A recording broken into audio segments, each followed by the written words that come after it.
Okay, so after the first pass, I just wasn't happy with the carburetor.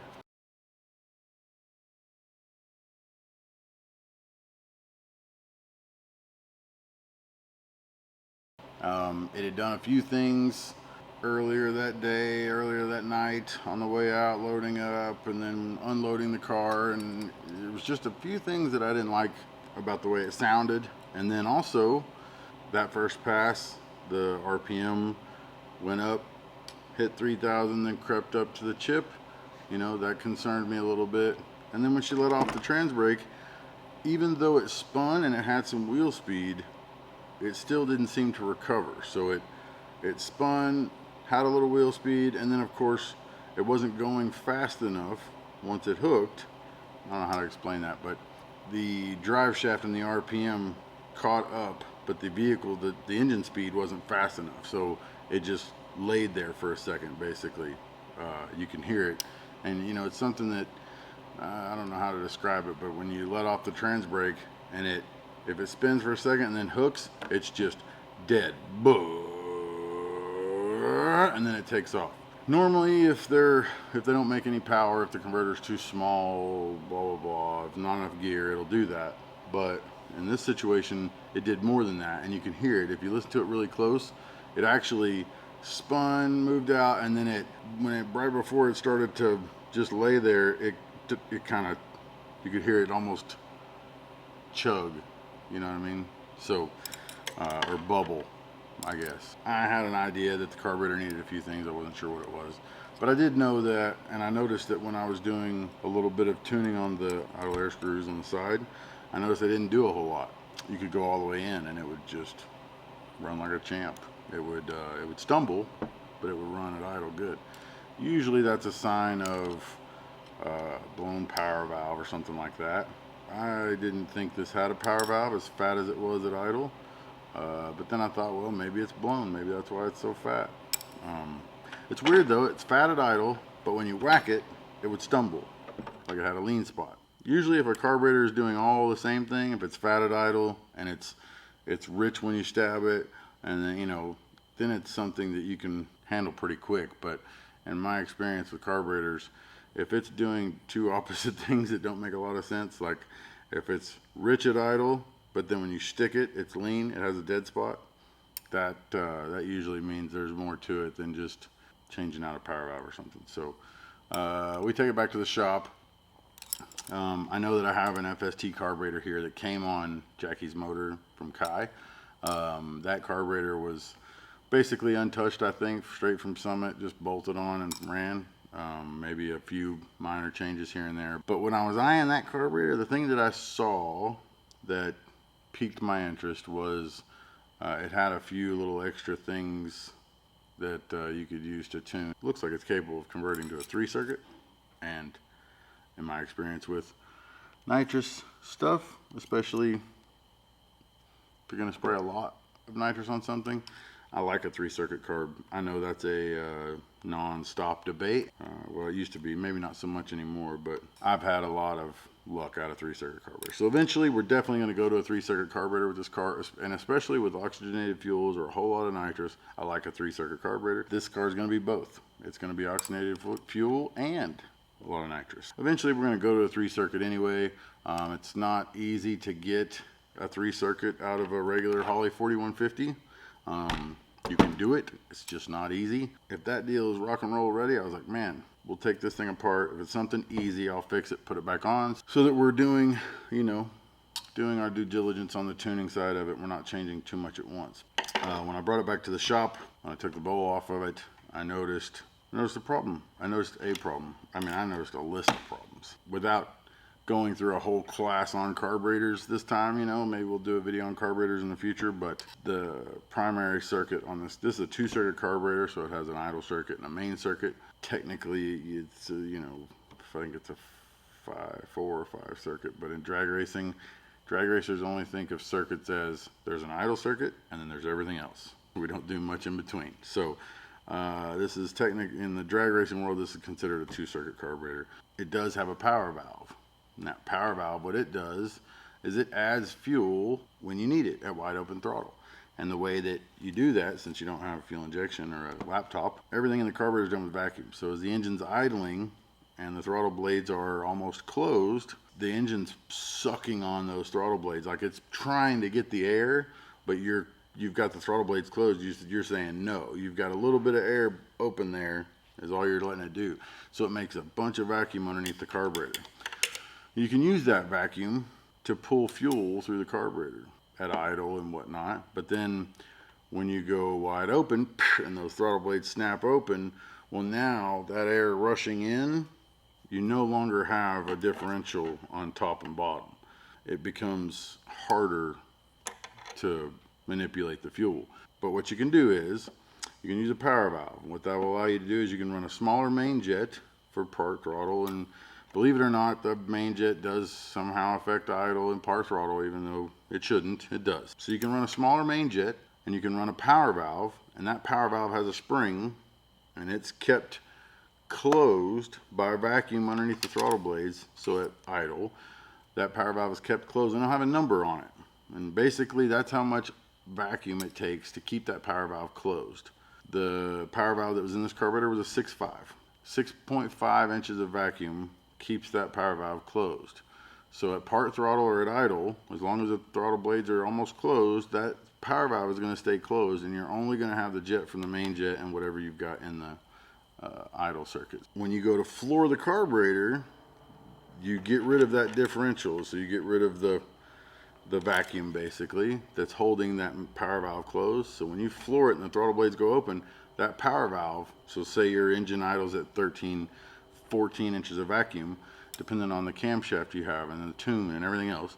Let's say it's idling at 13 inches of vacuum.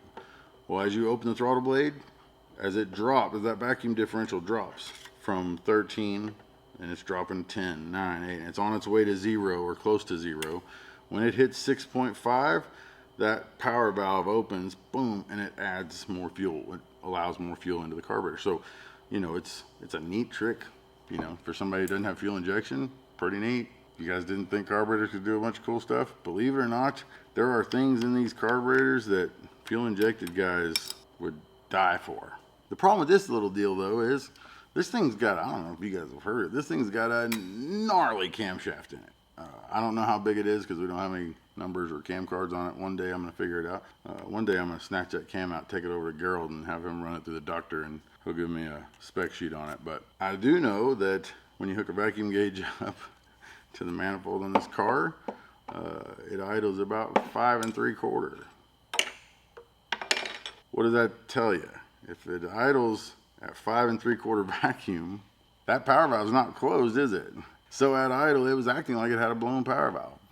In reality, it wasn't a blown power valve. It was just didn't make enough idle to keep that thing closed. I stuck a 2.5 or a 3.5 power valve in it, and or I would. I didn't have one here. A lot of my carburetor parts aren't here anymore. I don't know what happened to all my carburetor stuff. It's been a long time. I would have stuck a 2.5. That was my notes. I wrote down, okay, put a 2.5 or a 3.5 power valve in this, or just get rid of it. But man, it had like 88 jets in the front with a power valve. That's a lot of fuel when that power valve opens. It only had 84s in the back. I'm guessing because of the low vacuum at idle, and I'm guessing because of the giant camshaft. I'm guessing they were having some trouble with the dead spot, kind of the same trouble I'm having now. So I was like, okay, well, that's one thing we'll mark down, and I moved on. I also noticed that where a lot of their dead spot had come from, these carburetors have an accelerator pump on here. So when you give it gas, it pushes down this little arm, and it's got a little accelerator pump that literally squirts fuel out of this little nozzle. It just into the carburetor. Well, that circuit was clogged by a slipped gasket. I'll show you what I'm talking about real quick for you carburetor guys. Most everybody else won't care. Won't even know what I'm talking about. For carburetor guy, may help you one day. So you've got the gasket that holds the bowl on, or the gasket that keeps the bowl from leaking, I guess I should say. Alright, and then you have a metering block. This is your metering block. So that accelerator pump that's on this bowl that squirts fuel. That fuel comes out of this little hole. You can barely see it there, but it comes out of that. It squirts out. So as this arm goes, where is it? Yeah. As this arm goes, it squirts fuel out of this hole. Well, that hole lines up with this hole in the metering block. Come on, there we go. And this is the gasket for the metering block to the bowl. If I can ever get it to pop on there. Yeah. So this is a new gasket, but what had happened was the other gasket had been mushed right here so bad from being tightened down too tight that the gasket had covered up. Pull down on this a little bit here. It had smashed over that hole. Whatever accelerator pump action it had going on wasn't making it to the squirter. So I was like, okay, well, there's another thing. So I added that to the list, okay. Then I was like, well, let's see what else we got going on. Some of you guys noticed in the video, I had a spark plug boot on top of the carburetor. The first night that we took it out, when we first bought it, it had a bad stumble. As soon as you let go of the trans brake, it had a gnarly stumble. I attributed that stumble to acceleration-based fuel. So basically, when she launched, the car goes this way, the fuel in this bowl sloshes this way, it hits the metering block, it rolls up, comes up this vent, goes up, and then right into the carburetor. You let go of the trans brake, and fuel will dump into the carburetor, and and then it'll take off again. If it's a nitrous car, it might launch the hood off of it. Hopefully not, but might, maybe. So I put a spark plug boot on there facing the other forward so that if the fuel runs up, it doesn't go into the carburetor and it just runs up and then goes back down. A lot of guys will have a tube going from one to the other. They'll have two spark plug boots with a tube in the middle with holes in it. You know, there's a million different ways to do that, but that was just what I had available at the time. When I took the back bowl off, I noticed that there wasn't any of these little guys right here. So those are jet extensions. Acceleration based issues or G-meter based issues can really give you fits in a carburetor. But basically the gist of it is, so when you floor the gas, carburetor goes this way. This is the front of the car here, back of the car. So imagine the bowl, this piece, is on there holding fuel. Well, as you launch the car, you need the fuel to go down this main jet. The fuel rushes away from the main jet to the front wall or back wall of that bowl, and it piles up, and then it can't get to the jet. What it'll do is it will cause a problem of oscillation. You let off the brake, it'll rush the fuel away from the jet, and the front will be working, but the back will be running lean. So it'll launch, and it'll start to lean out, and it'll like get really crazy and then fall over on its face, and then of course the fuel will go back towards the jet, and then and of course it'll do that 150 times till you knock a hole in a piston or whatever. But it's definitely not what you want in a nitrous car. Maybe they thought it didn't launch hard enough to need jet extensions. I don't know. A lot of the stuff for the carburetor is really, it's all vacuum and common sense and trying to figure out how to use air. Fuel injection uses fuel pressure. That's why they call it injection, right? So think about that. Fuel injection. Whew, man, it's midnight and it's still 97 degrees in this shop. Just so you know, I love the heat. This is great. I love it when it's this nice, but filming these videos in here makes me feel like one of those southern lawyers, you know, in the old movies. And they're yes, ma'am, what would you say that he did after that? Would you say he ran away briskly, did you say? And they're, oh Lord, yes, he ran. He was so brisk, I couldn't keep up. I had to stop and get a glass of sweet tea. Anyway, when it comes to carburetors, everything is just, it's kind of the opposite of fuel injection, but it still works, and it works very well, believe it or not. The only time carburetors don't work super well is when you try and use them with positive pressure. Everything in a carburetor is built off vacuum. You're using air and the differential of air between these two planes here inside the motor and up here. You're using that to put fuel where you want it. So you're using air going through these little guys to take fuel from here and carry it into the carburetor. You're using air rushing past this to pull fuel out of this bowl. So you're basically putting fuel up here by the motor, and then you're using all this air to take the fuel with it. And, you know, it's a really, really efficient way to do it, to be honest with you, and it works freaking great. And then we've even figured out ways as humans to use these mechanical arms that we use as throttle bodies, you know, as throttle here. We use these mechanical arms to push accelerator pumps that squirt fuel into the motor on, you know, when you rev the motor, so it revs nice and clean, and that's why carburetors have such good throttle response. But fuel injection is opposite. Fuel injection uses fuel pressure to inject fuel into the motor, and that's why it works good with positive pressure, because you can have 30 pounds of boost in the intake, but you've got 130 psi of fuel pressure, and you have an injector that's injecting the fuel in there, and you can tell it how much to inject it. That's the only weird thing about fuel injection and carburetors, that I feel like that's why carburetors will always make more power on a vacuum motor than fuel injection. Now we're just talking raw peak horsepower here, is because the carburetor can run a little fat. Well, I say fat inside the motor. It will read lean on the O2 sensor, leaner than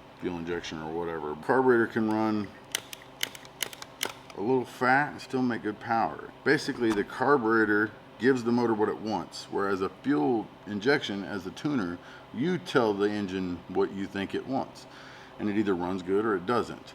Then you tell it something else. For what we're doing here, this manifold is under vacuum. We don't need fuel injection. Matter of fact, I don't even know that we want fuel injection. The only time, in my opinion, when you're under vacuum or you have nitrous or something like that, the only time that fuel injection can help is when you're trying to manipulate the fuel going down the track. So at 0.4 into the run, if you want to take a little snap out of the crankshaft, take a little fuel, or put a little fuel in it or whatever, when you're going down through there, you can nitpick away at different points in the track that you can change fuel.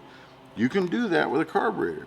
It helps if you know the circuits and how to work them and everything like that. And I would suggest, if you have a carbureted car, if you have a car that's like this, or that, you know, uses a carburetor that's under vacuum, I would suggest learning it, because I'm telling you, there is nothing greater than a good running carburetor. It's a thing of beauty. You know what I mean? When you got a car that fires up first try and sits there and idles, and when you rev it, it snaps, and when you go on the brake, it's got just the right amount of puff coming out of the bottom of it, and then when you let off the button, it's gone. Like, you know, when you got that thing perfect, it's a thing of beauty. So I would recommend checking them out if you never have before. And it's also, if you think about it, this is your entire fuel injection unit. If you were building a car, you could buy this for $600, sometimes cheaper, and it'll do it all. It's pretty neat. We're gonna go more into this later, but for now, just kind of going through what issues we saw with it. In the end, where we ended up was, it was just too many things at once that I didn't have the parts for here in the shop, and I wasn't interested in waking up early and driving all over town trying to find these parts, even though that's the other good thing about carburetors, you can usually find the parts in town. I wasn't interested in that. I decided I was going to get some sleep, and then we were going to go out tomorrow, and so I grabbed the other carburetor that we had. I took it apart, went through it, didn't see a lot of these issues. Kind of felt like, you know, hey, this is probably a little bit better start for us. Another big issue that I noticed with this is someone drilled holes in the throttle blades. You see that right there? Hole, hole, hole, hole. Usually the reason they do that is because they have a giant camshaft and it doesn't idle well. And in order to get the RPM up at idle, you have to crack the throttle way open with this screw. So you turn the idle screw up to make it idle at the RPM you want. With a big camshaft, it's going to need a lot of RPM, usually 1250-ish, sometimes 1400, depending on how big the camshaft. But when you do that, when you turn that screw and open that idle circuit, or that idle, when you open the throttle blade, you're basically taking away the vacuum. See what I'm saying? Because we were talking about that earlier. When these throttle blades are closed, the engine's sucking on the throttle blade trying to get air. And you can use that vacuum to push fuel in and do different things. Well, when you open that throttle blade to get the RPM up, you're taking some of that vacuum away. Not just that, but you're moving this throttle blade here away from, there's a fuel transfer slot, because two circuit carburetors don't have a really good way to transfer from idle to main. So there's a little transfer slot here that's supposed to help. Well, you're uncovering that transfer slot the further you open the throttle blades. When you do that, you end up using up that fuel transfer slot. So now, whereas before, as you would crack the throttle, before the squirters would really get going, that fuel transfer slot would allow fuel in as you went past it.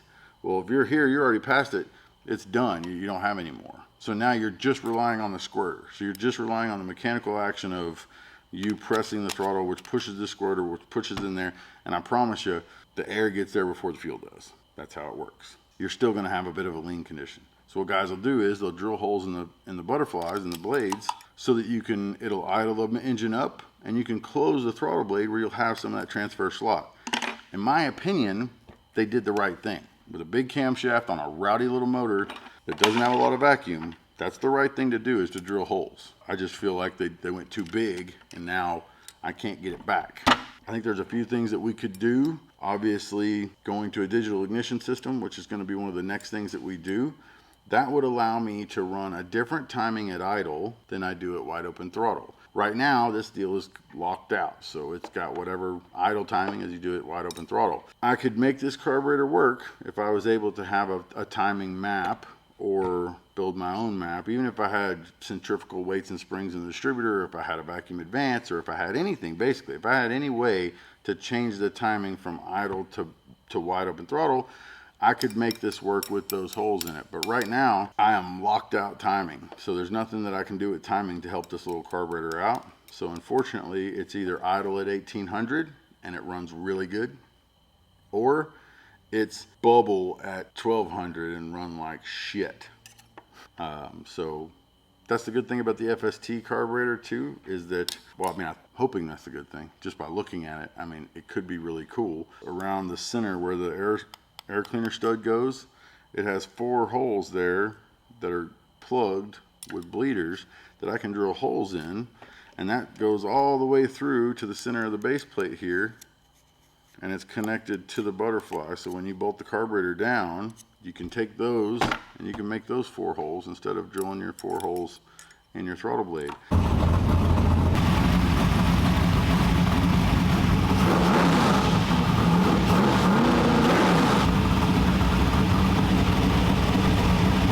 Day 2. Bum bum. Day 2. Somewhere in Oklahoma City. Somewhere in Guadalajara, Mexico. What's your guess? Let's hear it. Whoever gets closest. On what? Whoever gets closest, let's put in $5 a piece. I don't even know nothing about that to make a guess. $5 a piece. Closest to the water drains. I'm gonna say. Ow, son of a bitch. Fail. Fail. I'm gonna say like one. I don't know. Last night it was 115.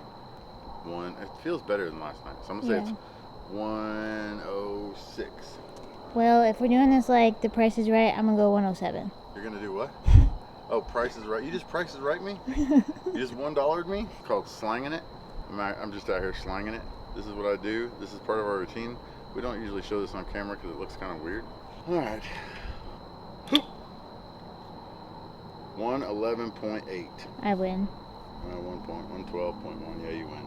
But you didn't fucking guess a number though. You just went above mine. The Price is Right. Tomorrow, I'm not guessing a number. I'll let you. The Price is Right. It's the Price is Right. Come on down. You've won a sweaty crotch. Ew. You've been watching Bill's channel too much. Look. You're gonna. Boop. There you go, guys. Look. Water grains, 112. And this is probably the nicest night of this month. So first thing we're gonna do is we're gonna put 10 degrees of timing in it. God damn, you know how hard it is to burn water, man? It makes steam. Steamy. Got my walkie-talkie. I didn't know I was on duty. You didn't know you was on duty? You said duty. Bird shit. Okay. I like where we good. God, look at that. I'm gonna say we do it in the same place in the same lane as last night.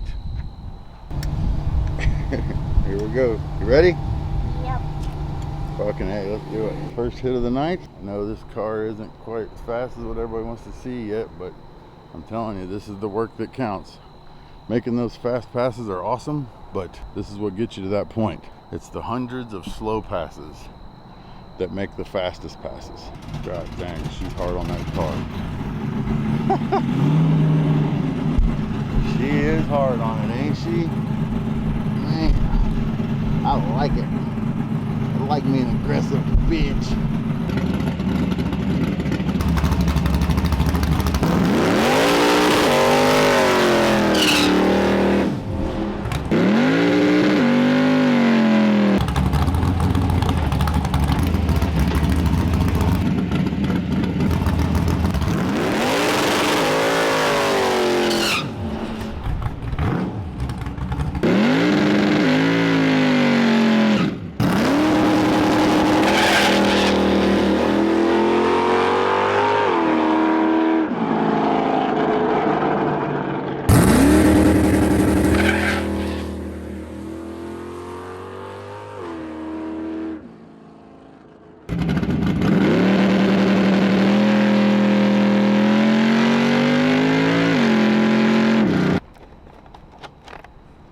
Under the slow passes to make that one. Man, I can't wait to fucking give her that car with some fucking horsepower in it. She is going to be a handful on the street.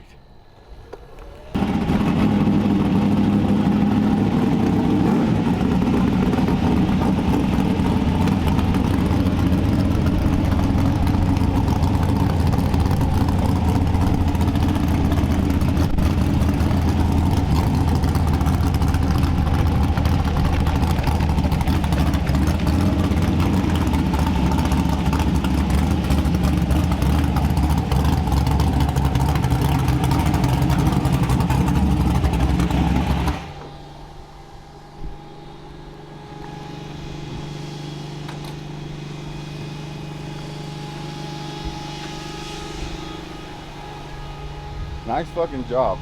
That carburetor's being a piece of shit, but you still made the car work, and you can keep it running, and you made it, like, you got me the data I need. Nice fucking job. Checking some shocks, adjusting some shocks. I think this car is a whole lot cooler than I thought it was, and I thought it was pretty freaking cool. I'm not gonna lie. I set the car up for about 1,000 horsepower, thinking that we were, you know, be spraying it pretty quick, and like you said, feels like it might, like it wants to go a little right, and that's because it's set up for 1,000 horsepower. So that's good, because once you get the power, it's going to drive it back left, which will put it dead straight, hopefully, or if not, really close. And then it's driving straight, the steering wheel is semi-straight, like, and I thought that little converter, I was like, as fast as they say this car has been on motor, that converter's got to be shit. I figured we'd have to put one of our converters in it for nitrous, but no, that converter is tight. It dropping 2,000 on the shift, like, it's gonna take a lot of nitrous. Like, honestly, I think we're gonna be able to spray a fucking pile of nitrous to this thing and literally not buy, you know, not like change a bunch of shit on the car. No, like using the parts that came with the car, you know, using all the main components. You know, and I think this thing's going to go a whole lot faster than anybody thinks it should, that's for sure. Definitely faster than what it's safe to. No, I'm just kidding. First pass right off the trailer. We didn't change anything but the carburetor. This first pass off the trailer, which is going to be the second pass of the test session. We're going to add 3 degrees of timing, and I'm actually going to start letting the shocks do their things. I loosened the extension, 2 clicks on the rear. I tighten the compression, 2 clicks on the rear. That's going to allow the ladder bar to push down on the tire, so when you let go of the button, the loosening of the extension of the shock, that's the outgoing, or the I guess they call it rebound, but when you loosen the extension of the shock on the ladder bar, especially with the angle that we have in it, it's going to plant the tire a little harder as you let it out. So I loosen the extension up, 2 clicks, 3 clicks, 2 clicks, yeah. Just to see if it would actually get rid of some of the wheel speed a little bit. Now that we can tell by watching the pass, it didn't look like it was in any trouble to wheelie, that's for sure. I think the water drains have taken the nuts out of the car, and then I also think the front end being tightened way down, you know, it was all loosey goosey. So having the front end tightened down, having the ladder bars at the right angle, you know, we're starting to get somewhere. So loosen the extension, 2 clicks, tighten the compression 2 clicks, so that once it does plant the tire, it doesn't just go right back. The car, as it plants the tire, we don't want it, as it's transferring, to just go right back, because any action has equal and opposite reaction. So if the car, if it plants the rear tire and then the weight transfer pushes the car back down on top of it, that actually takes weight off the tire, believe it or not, until it gets down lower. So we loosen the extension 2 clicks, tighten the compression 2 clicks, and then I took about 1.5 pounds of air out of the tires. I was kind of attacking these tires as a small tire. So the smaller the tire, the less volume of air in the tire, the more air pressure you need to keep it round. So I was thinking, it's a small tire, we'll start at 14, 13, something like that. After making the shock adjustment and adding the timing, making the shock adjustment, I went ahead and took 1.5 pounds of air out of it. Put the tires at 11.5. Didn't touch the launch RPM, nothing like that. But just doing those changes, it already seems happier. Everything, every part of the car seems happier. With changes and with horsepower and with traction, that brings about issues. This is why we're here.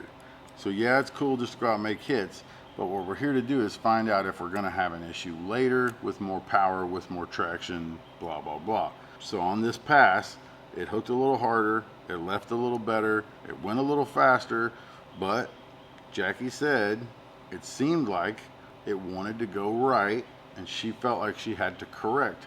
I didn't see that on the pass. It looked straight to me. Of course, I was standing catty corner on the back here, so I didn't actually see it make a move, but I am learning with Jackie's driving. If she says it's doing something, she says she felt it, then that's what it's doing. I said, well, maybe I had you a little pointed right, or maybe I didn't have the right tire perfect or something in the groove. We decided not to make a change there. We were just going to make another timing adjustment. We're gonna look at the spark plug, obviously, make another timing adjustment, make another shock adjustment, make another tire pressure adjustment, and go right back out there and hit it again. And just those changes, you will see what kind of difference you can make on a car. Even a slow car, it will tell you what it wants. It will tell you what it's gonna do. It will put you in the position for success later without costing you money, without burning up pistons or tearing up parts or whatever, without trying to spray 300-400 shot of nitrous to this thing and learning the hard way of backfiring a carburetor out of the hood and all that stuff. Like, this car will teach us what we want, and we're just out making passes. We got 4-year-old tires on it, and who cares? We got brand new tires ready for it when it's time to race it, but for now, we are testing and tuning.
Every time, boy. Faster every goddamn time.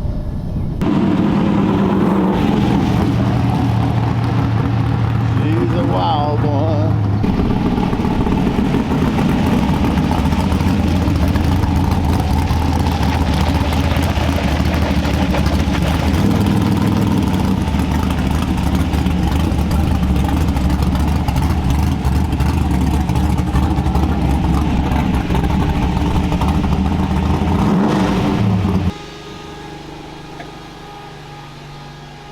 You are bad. You are bad. You are bad. Okay, it's kind of crazy, right? I don't know about you guys, but from where I was sitting, that last pass didn't look too slow. You know, I mean, yeah, it's still slow, but if we get faster every lick, right? That's the thing. And if you think about that, so let's say this car runs 630s, okay, on the draggy on the street. That's what it runs. Let's say that's what it runs. If it runs 630s right now on the street on motor, let's say we pick up 300s, which is easy on a new car. 300s, we pick up 300s on this car every other hit. In my opinion, it's going to take, you're going to have to be able to go 550s, legit no prep, street race type stuff. You're going to have to be able to go 550s off the trailer on any road. Think about it this way. If this car runs, let's say this car right now, let's just say, after that last pass there, let's just say that this car will run 620s to 630s on motor fairly easy. Let's say it runs 620s, okay? I feel like it's gonna have to run mid to low fives or off the trailer on any road to be competitive at the legit, you know, no prep, back of the track, street stuff. Probably, you know, it would help if it ran a little faster than that, but that's a solid competitor in my opinion. If you can run mid to low fives on any road, I think you got a shot. In order to do that with this car, with a plate, with this combination, I feel like this thing needs to run 6.0s on motor. And then if we can make it run 6.0s on motor, it's not going to be difficult to pick up 6 or 7 tenths on nitrous. I mean, really shouldn't be difficult at all. That puts us right now 2 tenths off where we need to be on motor. Let's say we keep tuning on this thing. We keep doing, you know, little things that make it faster. You know, let's say we do gears or converter. We do, you know, take some more weight out of the car, or we find a little horsepower, build a set of headers, something like that. All of a sudden, we pick up 300s every other pass in testing. That gives us one pass of not picking up anything or even going backwards. 300s every other pass, a day and a half, 2 days of testing. We haven't even gone to the racetrack yet. We haven't even got to the point where we're changing air bleeds and the carburetor, stuff like that. We're just goofing off. So let's say, and it's going, you know, it's going fairly decent. So let's say we pick this thing up a little bit. Let's say we make 3 or 4 licks a test session and we pick up 300s every other lick, a day and a half, 2 days testing, and this thing's gonna run 6.0s on motor if everything goes good, maybe faster. 6.0s on motor ought to go down anywhere, and I mean bare anywhere, especially when you got a drive shaft that's this long and a car that only weighs 2,500 pounds or maybe less. And you know, I'm just saying, and we still got the mystery motor. Now, unfortunately, with power comes, you know, it's going to teach us what it wants. What we're learning is what Jackie said about the car going right earlier. What we're learning is that's a thing with this car. It's been a thing with this car. It's still a thing with this car. I keep putting off the chassis. I keep saying I'm gonna go through this whole chassis and set it all up. And I keep putting it off because it's just we're just not making enough power yet for me to think about like, oh, I'm gonna completely rip this thing apart and just, you know, do all the chassis stuff and you know, tune it all, check it all, adjust it all, set it all up. You know, I've been going through it here and there and doing measurements and stuff like that. But like, it's time for me to mess with it basically, because with more power and more traction, it's going right. Every pass that we've, you know, this last pass, I put another 2 degrees of timing in it. I let the air pressure down another 1.5 pounds, and I loosened the extension up and tightened the compression up again. And it hooked, you know. I mean, hardly any rotation of the tire this time. You know, we haven't even adjusted the 2-step rev limiter, or, you know, whatever. Like, it just hooked. And so when it hooked, it picked the tires up, and about the time it was going to pick the tire and keep going, it picked the tires up, and the right tire spun, and it went right, and she corrected and drove out of it. I gotta feel like the reason that happened is there's not enough load on the right rear tire, or there's too much load on the left rear tire. So what's happening is they're not loaded equally, or they may be loaded semi-equally static, just sitting there. But when you apply traction, when you apply power, you know, when you're applying leverage to the ladder bar, for whatever reason, as the car picks the front end off the ground and it starts to wheelie, I have to feel like if it didn't spin the right rear tire, it would have came up a little further and drove out real nice and pretty. But we got an issue where it unloaded the right rear tire, so it picks the front end up, unloads the right rear tire, points it this way, sets it back down. She has to drive out of it. That's something that needs to be addressed.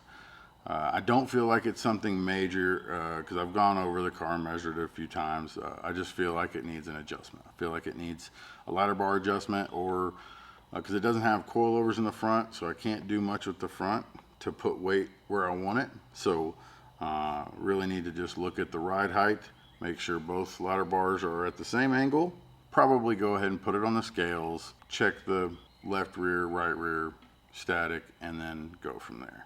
Unfortunately, before the last pass, when I was down there adjusting the timing on the crank trigger, I started to put in my notes that I needed a little more spacer on my crank trigger. And as I was thinking about that, I was like, why would you need more? It was perfect yesterday. And then I looked back through my notes, and the day after I adjusted the crank trigger the first time, when I got it running again here recently, I had a note that said, take spacer out of the crank trigger. So I thought maybe I just didn't eyeball it right and whatever. But upon further inspection, this thing has a thrust bearing issue. So there's something in this deal has pushed the crankshaft forward and put enough load on the crankshaft that it's ate through the thrust bearing on the crankshaft. We now have a crank that's walking in the block. Judging by the looks of the seal on the harmonic balancer and stuff, I'm going to say it's been like this for a while, because you can see on the balancer where the seal rubs the balancer. It's a nice wide, it's a wide area where the crank has been moving, so it definitely looks like it's been doing this a while. I'm not sure why at this moment. I've got theories. Everybody's gonna, everybody says first thing everybody's gonna do is blame the converter, and I'm with you. That's what I would do too.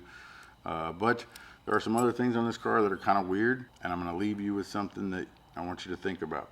So before you jump in the comments and shit all over me for this theory, I just want you to think about this, okay?